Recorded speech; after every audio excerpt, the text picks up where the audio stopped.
This is CGTN, China Global Television Network.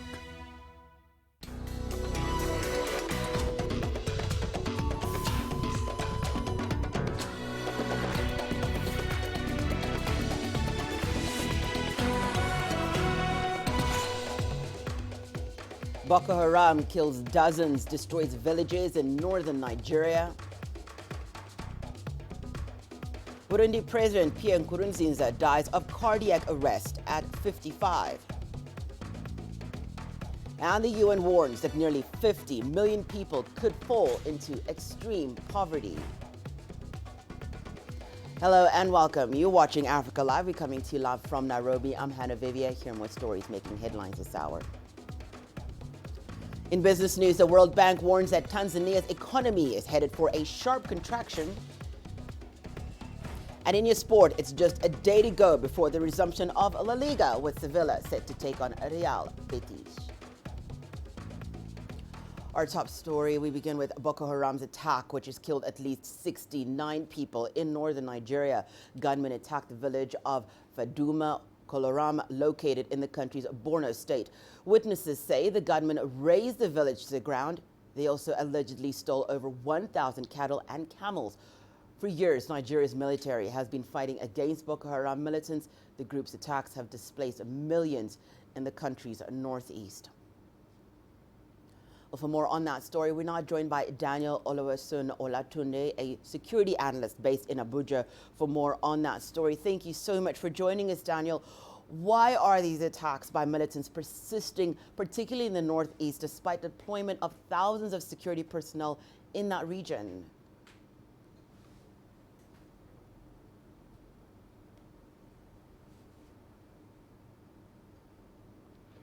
Yeah, good morning. Thank you.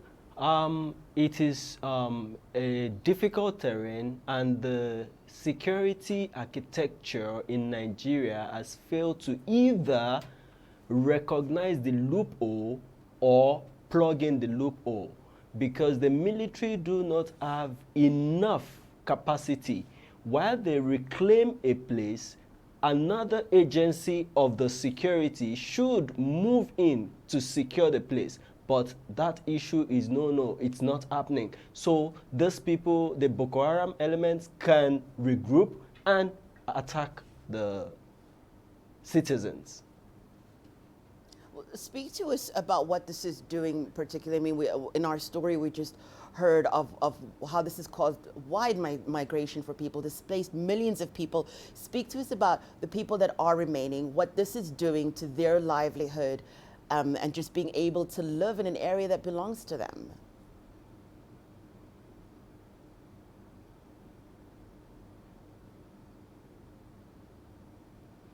Yeah, their livelihood is on standstill, because they, I would say, do not have a life anymore, because they don't have access to economy, they don't have access to doing businesses, so their life is just at standstill, and it is really sad. It is really sad. Thank you so much for joining us, Daniel Oluwaseun Olatunde. He is a security analyst based in Abuja, who is speaking to us about the militancy that continues to take place in northeast Nigeria. Burundi's President Pierre Nkurunziza has died of a suspected heart attack at the age of 55. He passed away at the Karusi 50th Anniversary Hospital on the 8th of June.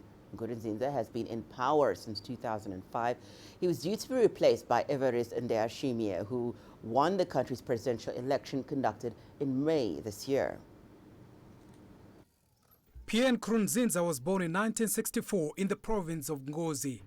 His father, a former governor, was killed in 1972 and was a Catholic, and his mother was Anglican. He has left behind his wife, Denise Bakumi Nkurunziza, who is currently serving as a Burundian minister and as the First Lady of Burundi since 2005. The couple got married in 1994 and have 5 children, 3 boys and 2 girls. Before the civil war, Nkurunziza, who graduated in sports education, was a teacher and assistant lecturer at the University of Burundi. He coached the army football team, Muzinga, as well as the Union Sporting, a Burundian first division team in the 1990s. Pierre Nkurunziza was appointed Deputy Secretary General of the National Council for the Defense of Democracy Forces for the Defense of Democracy in 1998. It's currently the ruling party in the country. In 2001, he was elected the chairman and re-elected again in 2004. In late 2003, he was appointed Minister for Good Governance in the transitional government of President Domitian Ndayishimiye. Following a series of party victories in elections held during June and July 2005, Nkurunziza was nominated as the party's presidential candidate. He was then elected president by members of parliament in August 2005 and took office the same month. Pierre Nkurunziza, a former Hutu rebel leader, became the first president to be chosen in a democratic election since the start of Burundi's civil war in 1994. He was re-elected in 2010 with more than 91% of the vote. This was amidst an opposition boycott. He was sworn in for a second term in office in August 2010. In 2015, Nkurunziza was nominated by his party for a third term in office. He survived a coup attempt in May. Former army loyalist Floyd led the attempt to overthrow him. The opposition said that Nkurunziza's bid to extend his term was unconstitutional. His allies, however, said his first term did not count as he was elected by parliament, not directly by the people. In 2020, Burundi's president decided to retire. The country's parliament voted to pay $500,000 to the president and provide him with a luxury villa upon leaving office. The draft law was presented to cabinet for approval and was also awarding a lifetime salary. On 9th June, in a statement posted on Twitter, the Burundian government announced the death of Pierre Nkurunziza. He died from a suspected heart attack at the age of 55. According to the online statement, he was taken to hospital on Saturday evening after falling ill. Nkurunziza died in a hospital in Karuzi, eastern Burundi. The government has declared a period of national mourning for 7 days. Sadiq Shaban, CGTN. The African Union has sent its condolences to the people of Burundi following the death of their outgoing president, Pierre Nkurunziza. CGTN's Kulecho Wanjohi has more. Under President Pierre Nkurunziza, Burundi was instrumental in pacifying Somalia. It has the second largest contingent, comprising more than 5,000 troops within the African mission to Somalia, AMISOM. But Nkurunziza's leadership also remained in the focus of the AU Peace and Security Council.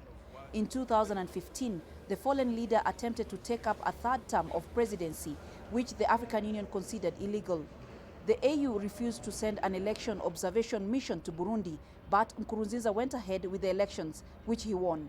The proposal by the AU Peace and Security Council to send 5,000 troops under the African Prevention and Protection Mission into Burundi did not get support from African leaders in 2016.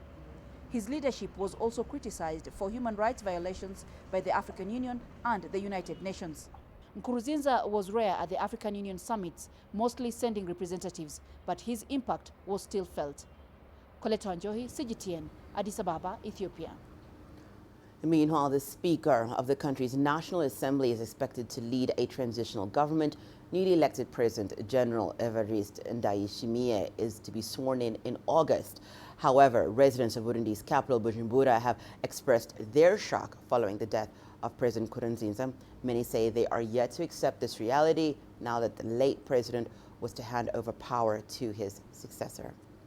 When I heard the bad news about President Nkurunziza's death, I was shocked. Until now, I don't understand it at all. Besides, I won't believe it until I see it on television. I'm not accepting the news. It's incomprehensible. It has shocked me because he died without passing the baton to the newly elected president. This is not normal. The death is quite unexpected. He had not yet completed his term. He had not yet handed over power. This is really bad news.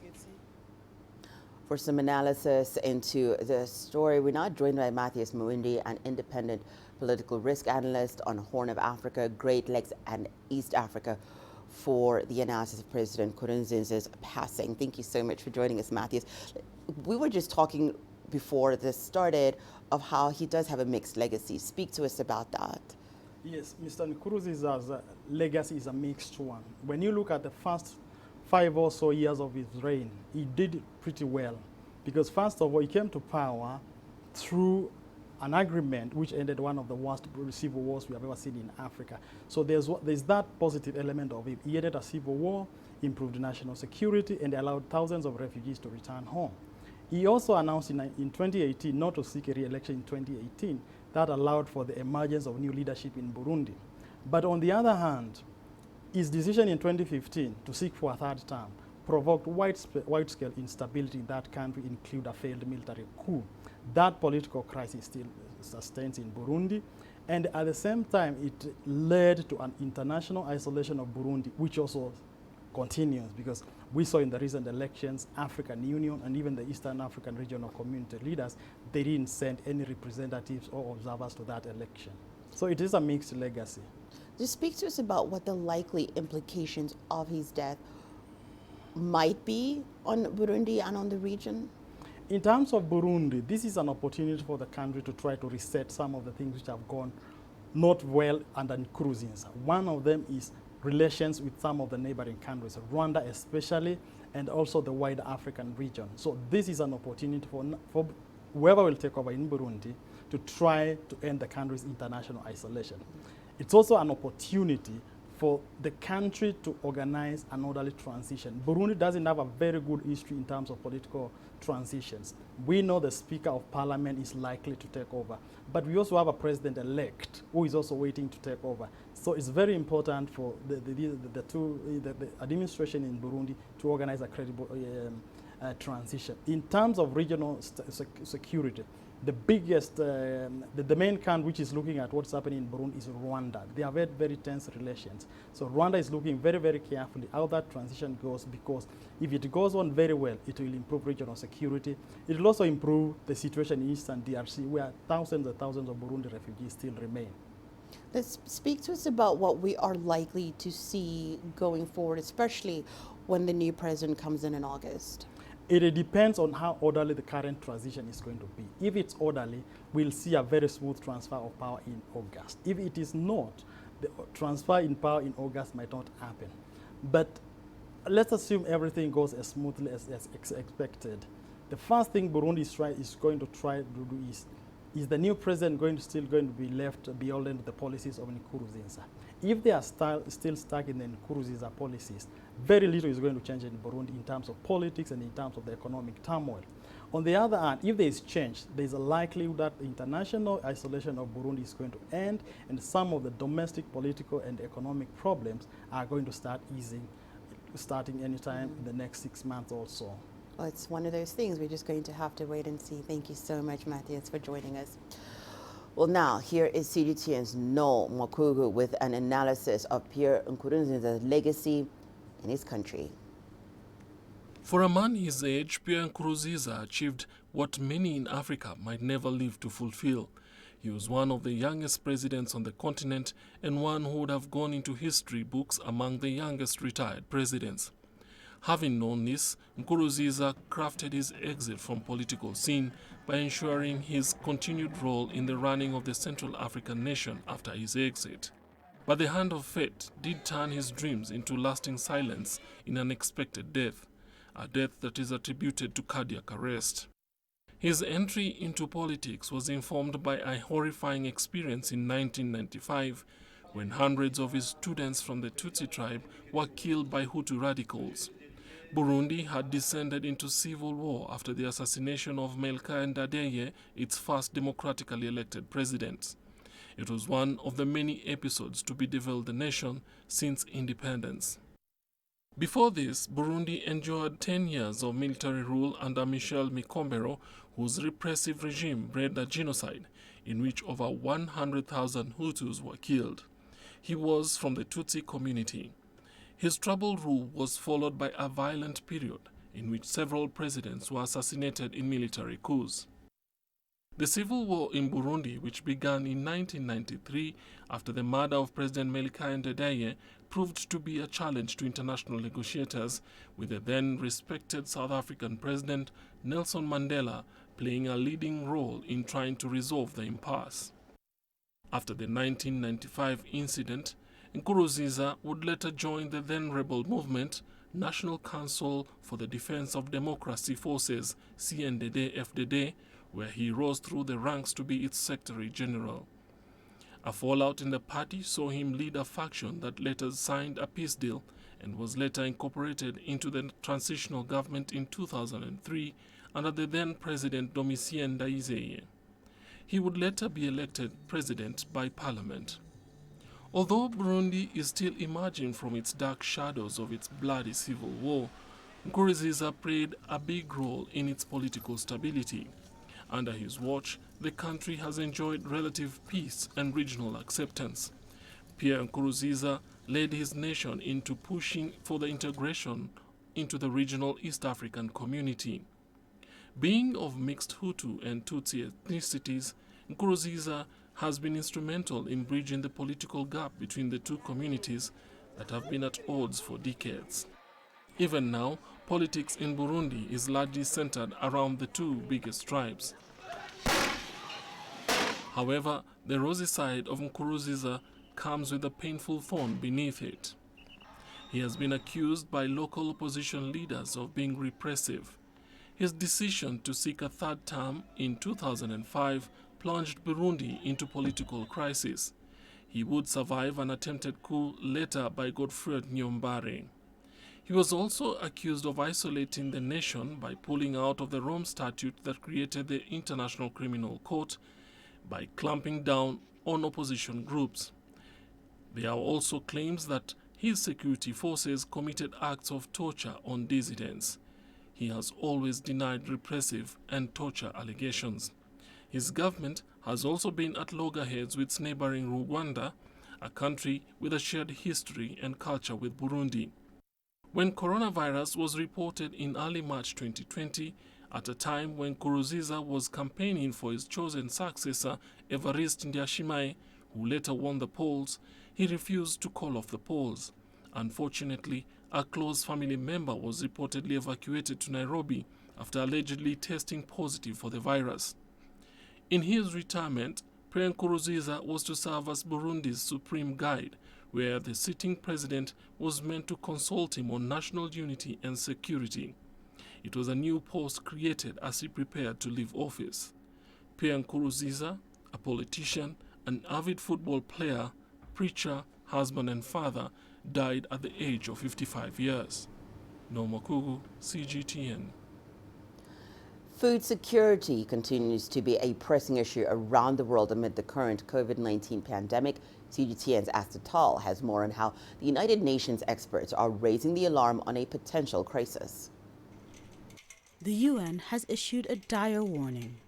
If countries do not act to shore up the global food supply, nearly 50 million people could fall into extreme poverty. Clearly, it's important to recognize that food security is essential for our economy.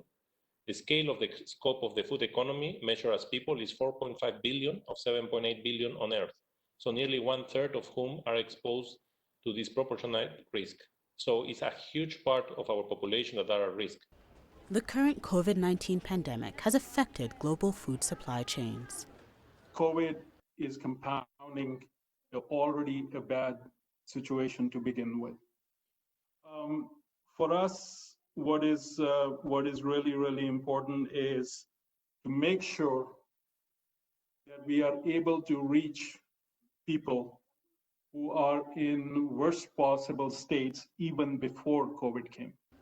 The UN has proposed that countries deem food and nutrition services as essential while scaling up support for food production. It also proposed scaling up support for transport and keeping trade corridors open to ensure that food systems can keep operating. The implementation of protections for those working in the sector was also suggested. Our food systems are failing, and the COVID-19 pandemic is making things worse. Unless immediate action is taken, it is increasingly clear that there is an impending global food emergency that could have long-term impacts on hundreds of millions of children and adults. Even in countries with abundant food, we see risks of disruptions in the food supply chain. We need to act now to avoid the worst impacts of our efforts to control the pandemic.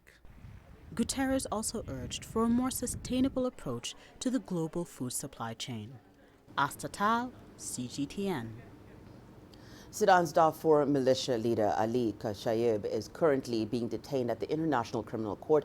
Kushayib is facing allegations of war crimes and crimes against humanity after surrendering in the Central African Republic.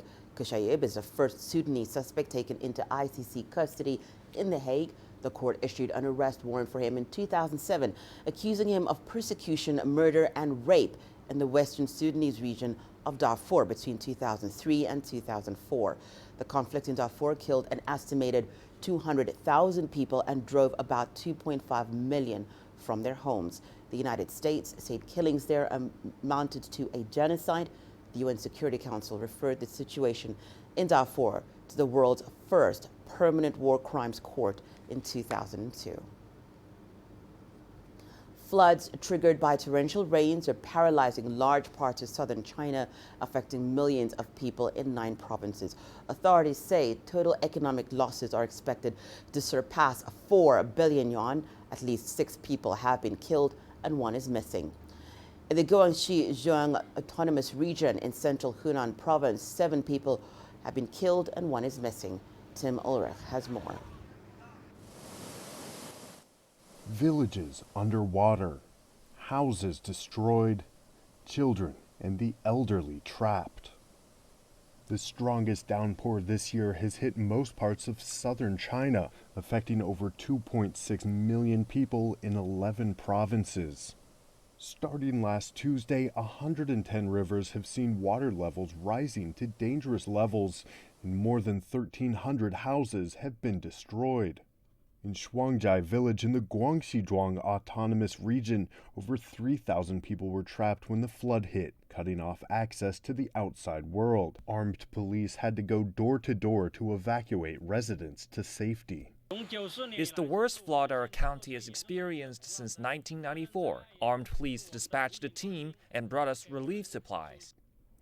The floods destroyed roads and disrupted power supplies, affecting 80,000 households in the Guangxi city of Guilin. But local authorities were able to repair most of the facilities within a day. We have resumed power supply to 14 main lines. We cannot start repair work for the other 2 branch lines due to interrupted transportation. Authorities have allocated disaster relief supplies to the worst affected regions. They've also deployed crews to head off further flooding, activating early warning and emergency response mechanisms. All these measures will be put to the test as more heavy rain is expected for several days to come. Timothy Ulrich, CGTN. Time for us to take a short break and return. Ethiopia's Prime Minister Abiy Ahmed praises the Chinese president's leadership during the COVID-19 pandemic.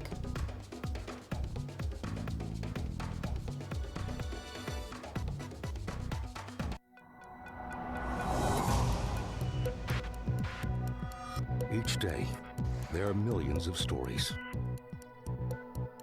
Each one can open new perspectives, new possibilities.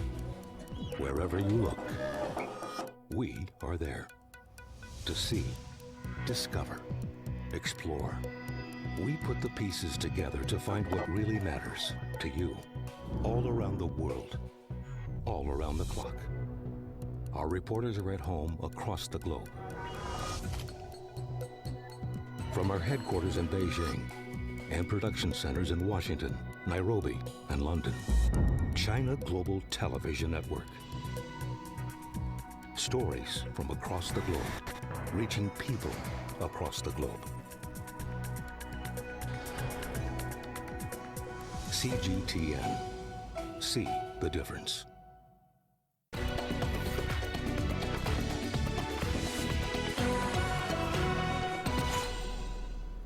Welcome back. Prime Minister Abiy Ahmed of Ethiopia has hailed Chinese President Xi Jinping for the great leadership role he has played in fighting the coronavirus. The Ethiopian Prime Minister made the remarks while addressing the country's parliament. CGTN's Kiram Chala has more.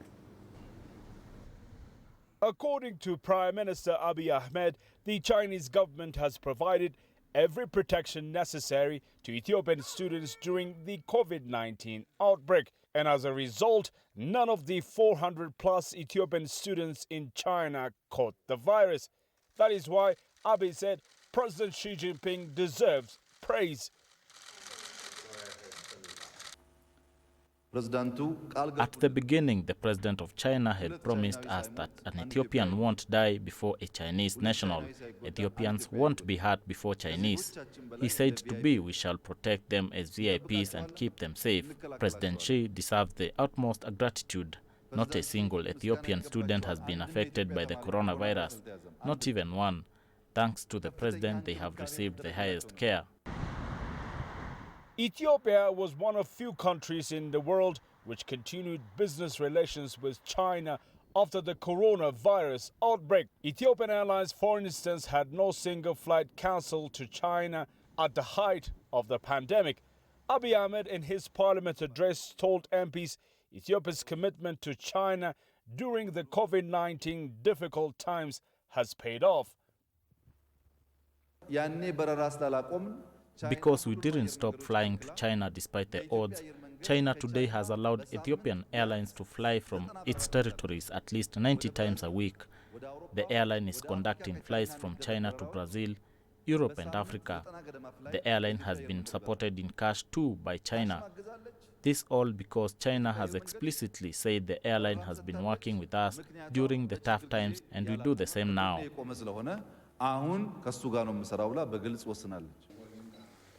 Ethiopia's Prime Minister has also sent out a message to fellow African nations saying it is always important to seriously consider all that is at stake before deciding to isolate a partner country. Rushed decisions have affected many countries eventually, especially African nations. We could have decided wrong just because of what has been said on CNN and BBC, but decisions which disregard the existing situation of a country cause danger, always. Many experts say the Ethio-China relationship has been tested further and proved to be one of the best due to the COVID-19 pandemic.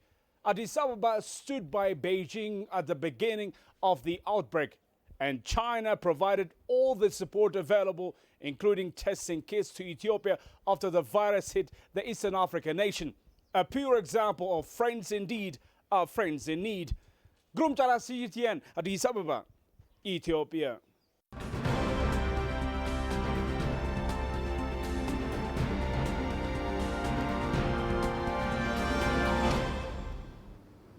Well, let's now take a look at the latest COVID-19 figures on the continent. Africa has recorded more than 197,000 coronavirus cases with more than 92,000 recoveries. The death toll currently stands at just over 5,300. The continent, however, continues to record the lowest death globally. Northern Africa has recorded over 56,000 coronavirus infections. Egypt has the highest number of COVID-19 infections in the region with over 36,000 cases. The country's Ministry of Health has confirmed the death of 5 more doctors, raising the total number of COVID-19 deaths among doctors to 52. The Egyptian Medical Syndicate says it's doing its best to provide all medical staff with correct protective gear and medical equipment as they tackle the pandemic. Meanwhile, the total tally of coronavirus cases in West Africa is over 42,800. The total tally of recovery stands at over 19,300. Over 840 deaths have been recorded. Nigeria has the highest number of infections in the region. The country has over 13,400 COVID-19 cases and over 300 deaths. The health ministry says 60% of the deaths in the northern Kano state are likely due to the coronavirus. But Kano state government says the deaths were caused by complications from hypertension, diabetes, meningitis, and acute malaria, and not the COVID-19 pandemic. In East Africa, there are over 23,000 cases of coronavirus. Sudan has the highest number in the region with over 6,000 infections. Businesses, markets, schools, and mosques have been shut for nearly 2 months in Khartoum. Residents are now demanding for an end to the national lockdown. Workers in the informal sector say the government extended restrictive measures without addressing their core economic needs. The Southern African region has over 53,000 cases. South Africa remains hardest hit in the entire African continent with over 52,000 infections. Health Minister Zweli Mkhize says the total number of deaths is 1,080. President Cyril Ramaphosa says more than half of the cases have been recorded in the past 2 weeks following the easing of restrictions. And Central Africa region has recorded over 21,100 COVID-19 cases. Cameroon has the highest number of cases there with over 8,600 infections. The country has eased its coronavirus restrictions and allowed airports, schools, bars, and restaurants to reopen. The government is being accused of taking the pandemic too lightly and putting the population in harm's way.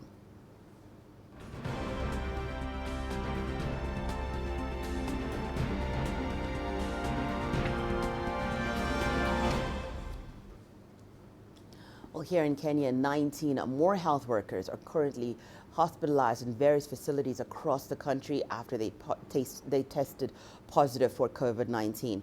This now brings the total tally of healthcare workers with the virus to 72. The Ministry of Health has noted that most of these healthcare workers have contracted the viral infections in their line of duty. There have also been reports of the shortage of personal protective equipment in various counties. The government says it is bridging the shortage gap by sourcing for the protective kits from local manufacturers. Well, for more on that story, CGTN's Robert Nagila joins us for more on that story. Robert, thank you so much for joining us. Robert, what is the latest on the status of healthcare workers in Kenya? Well, the status is of concern at this particular moment. Of the figures released on Tuesday of the number of confirmed cases, as you rightly put it, more than half, that is 72 out of 127 confirmed cases, were health workers. Now, this has raised concern amongst several levels of government. We know that President Uhuru Kenyatta has called for a meeting with the governors of the 47 counties to review the state of preparedness of all these counties and to go over the COVID-19 protocols with them. Now, a recent report by the Kenya Medical Association says that the country's health system will begin to feel the strain in February 2021. They expect about 300,000 beds to be required and an additional 100,000 ventilators. Just giving you an idea of the situation at this particular moment. Now, we've seen a steady rise from the first case confirmed in Kenya in March. It took about 2 months to get to the 1,000 mark, and from there to get to the 2,000 mark, it took about 10 days. Just giving you an idea of how fast the figures are shifting in the country. So yes, the status at the moment is a cause for concern. Robert, what are you hearing about why the number of healthcare workers with coronavirus are actually increasing in Kenya? Well, that's the big question. Now, the announcement came yesterday that 72 health workers had been confirmed as testing positive. The government did not give any details as to how they contracted the virus. We're not sure at this particular moment whether they contracted the virus in the course of their work in hospitals and health centers, or whether they came into contact with other patients who had the virus, or whether it was through community transmission. So there is still a lot of questions out there. However, there have been calls by health workers over the last few weeks saying that they do not have enough protective equipment, they do not have the hazard suits, they do not have enough gloves, they do not have goggles. But the government has said that it had distributed all this equipment to various counties. So at today's briefing, we expect those questions to be put to the government, and we expect to get more details from that meeting between President Uhuru Kenyatta and the governors. The government had said earlier last month that it now had the capacity to begin producing a lot of this protective equipment. So why it's not reaching the health workers in some of the counties is a mystery that needs to be unraveled. Back to you. Thank you so much, Robert. Robert Nagila, CGTN's Robert Nagila, joining us live there. Well, to Nigeria now, where the World Food Programme says help and funding are urgently needed for millions of people who have severely been hit by the effects of the COVID-19 pandemic. The body says more than $182 million is needed to offer life-saving aid to Nigerians in the next 6 months. WFP's senior spokesperson Elizabeth Burr says the conflict affected communities in Nigeria's northeast states of Borno, Adamawa and Yobe already face extreme hunger and are vulnerable and need much assistance to survive. The three states have been plagued by decades-long insurgency that has spilled over into the Lake Chad region. The United Nations Office for the Coordination of Humanitarian Affairs says the situation remains among the most severe humanitarian crises in the world.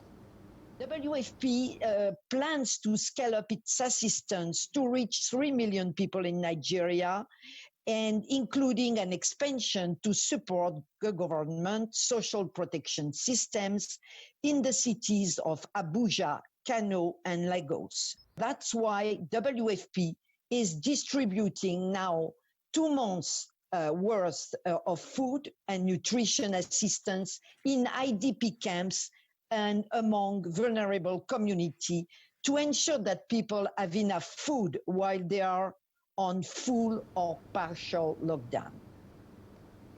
George Floyd has been laid to rest next to his mother in Houston, where he grew up. Hundreds, including his family members, were at the funeral to bid him farewell. A horse-drawn carriage carrying George Floyd's body to its final resting place. His tomb in the Houston suburb of Pearland is next to that of his mother, for whom he cried out as he lay dying.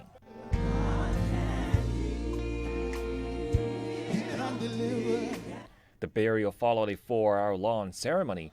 Family members and friends of George Floyd came together at this gigantic church, memorializing him as a father, a brother, and also a catalyst for change. I want justice for my brother, my big brother. Everybody going to remember him around the world. He's going to change the world. Some 500 people attended Floyd's funeral. Around half were celebrities and public figures, including civil rights activist the Reverend Al Sharpton, who delivered the eulogy. And as we lay you to rest today, the movement won't rest until we get justice, until we have one standard of justice. Your family is going to miss you, George, but your nation is going to always remember your name. And this brings an end to the many memorial services that have already been held for George Floyd in Minneapolis last week, in North Carolina as well, and now here in Houston, the city where he spent most of his life. George Floyd's death has sparked worldwide protests, with demonstrators calling for racial justice and an end to police violence. At the spot where George Floyd was killed just over 2 weeks ago, the messages and flowers continue to multiply. As Floyd was laid to rest, it was also another chance for the community here to reflect on recent events.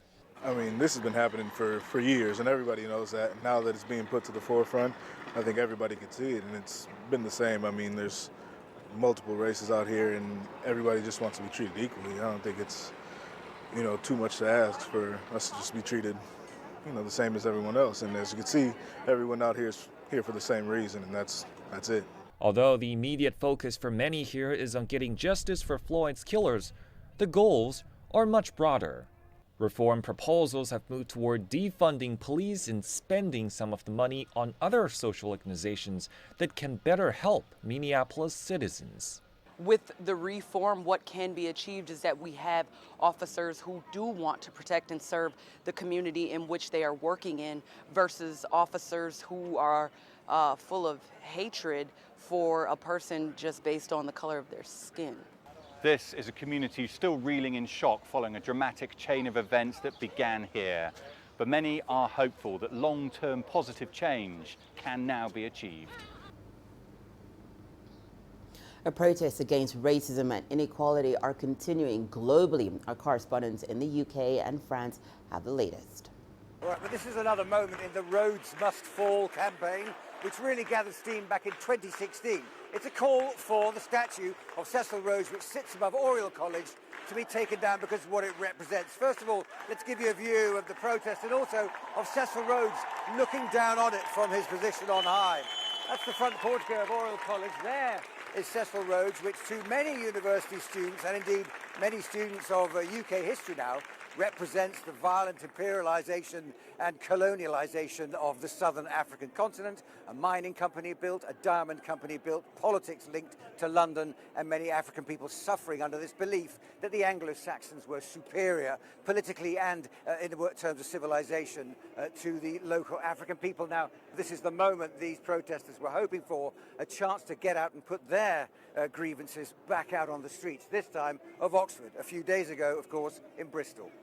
There is a minute's silence planned here. There's also been a musician appearing on stage, a well-known singer here in France. She was singing the gospel anthem, the emblematic song of the civil rights movement, We Shall Overcome. This march here today, organised by the SOS Racism protest here in France, again saying that they're not here to demonstrate against the police, they're here to pay homage to those people who've lost their lives in the United States, Eric Garner, George Floyd, and also here in France as well. We've had the well-known killing in 2016 of Adama Traore. He died of asphyxiation while in police custody. His family have been calling for justice for 4 years now, and they have also said that they want to see demonstrations continue. It's time now for us to take a short break and return your business news, including the World Bank warns that Tanzania's economy is headed for a sharp contraction. And the world aviation sector heading for $84 billion loss this year. Images may appear to be identical, but looks can be deceiving. The difference is not always obvious. It has to be discovered. There are always different sides to a story. We put the focus on the details. To see more, to understand better. CGTN. See the difference.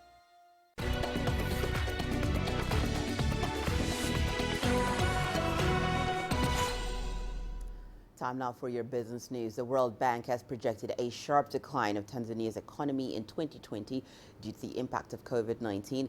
Preliminary studies show that the contraction could potentially place 500,000 Tanzanians below the poverty line. In the 14th Tanzania Economic Update, the World Bank says that although the country witnessed a solid 6.9% growth rate in 2019, the GDP will drop to 2.5% in 2020. Tourism was a key factor in that strong performance in 2019. It generated more than 26% of total foreign exchange. Tour operators in the sector anticipate an 80% contraction in revenues, with mild recoveries expected in 2021. The COVID-19 pandemic has led to border closures, an international travel ban, and measures to curb the spread of the virus, which have battered the tourism sector. Oil giant BP has announced plans to cut 10,000 jobs worldwide, citing a global decline in demand for oil because of the pandemic. According to the firm's chief executive officer, Bernard Looney, the oil price has plunged well below the level they need to turn a profit. Staff will be able to apply for voluntary redundancy with effect from mid-June 2020. Countries across the globe have ordered people to stay indoors and not travel, which has caused a slump in demand for oil. Brent crude futures, the global benchmark for oil prices, hit their lowest level in decades in April. Prices fell below $20 per barrel, less than a third of the $66 it cost at the start of the year. It has since partly recovered to around $42 a barrel. Meanwhile, European firm Royal Dutch Shell is said to be offering voluntary redundancies in a bid to become leaner. The global aviation industry is having its worst year in history. The International Air Transport Association predicted that airlines are set to lose $84 billion this year. Carriers are now counting the cost of lost business, a debt pile swollen by bailouts and a diminished demand outlook. Alexander Duyunak, a Director General of IATA, says that every day of this year will add $230 million in industry losses. He also urged governments to take measures to help airlines take off. The point now is we should restart quickly. We are ready. The processes are ready. The airlines are ready. We are expecting governments now to be, to be fast and pushy to reopen borders. Of course, with all the necessary health control, sanitary check, precautions, we have no problem with that. Huh? But things are ready. Methodology are ready. Equipments are ready. Airlines are ready. People are trained. We should fly again. Meanwhile, the French government has announced a bailout package for the country's aerospace industry, one of the sectors worst hit by the pandemic. Stéphane de Vries has more from Paris. On Tuesday, France launched an ambitious rescue program for its aerospace industry worth 15 billion euros, or almost 17 billion US dollars. About 100,000 jobs were directly at stake due to the coronavirus crisis travel slump. Les aéroports de France, d'Europe. Ports in France, Europe, and around the world closed. Global traffic was reduced to a bare minimum. Repatriation flights, 80 or 90% of aircraft orders were delayed. This morning we are declaring a state of emergency to save our aeronautical sector, to make it more competitive and less reliant on carbon in the 21st century. Nous décrétons donc ce matin l'état d'urgence pour sauver notre industrie aéronautique. France wants its national and European aircraft industry to stay competitive with those belonging to the world's other big economies. Nous devons sauver notre industrie aéronautique. We need to save our aeronautical industry.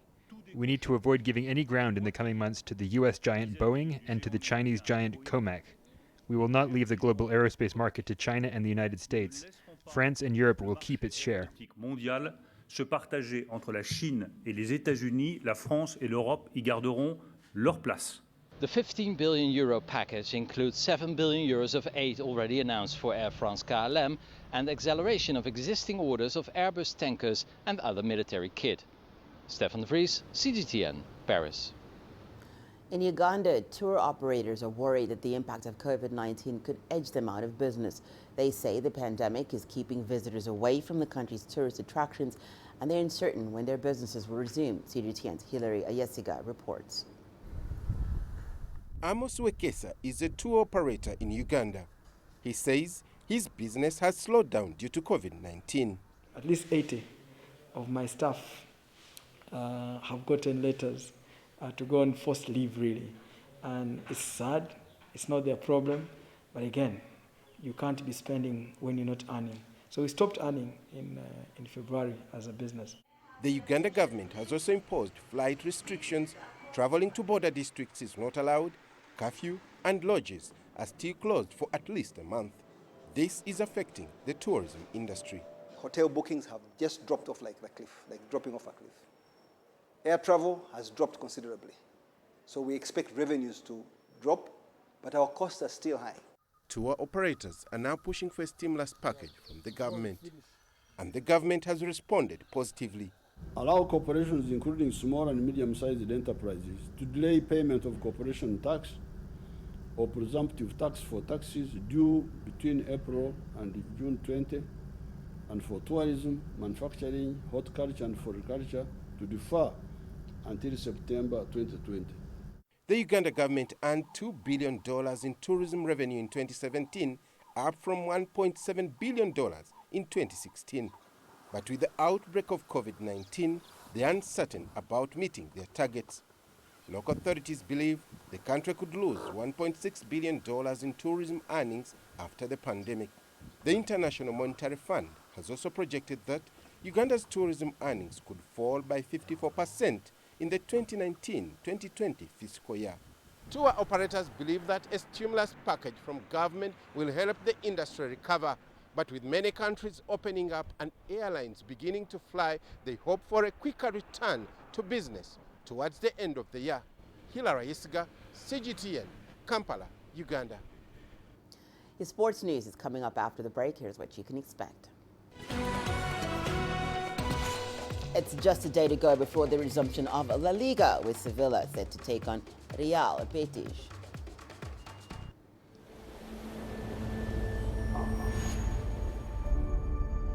How would you create your legend? On the fields, on the tracks, in the arenas of Africa. Were you born to be a player? Could this moment be yours?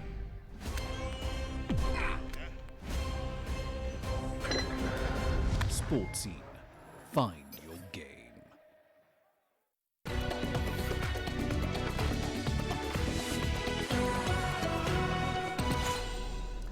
Time now for your sport news. The Tunisian national football team has conducted its first training program since the global coronavirus outbreak.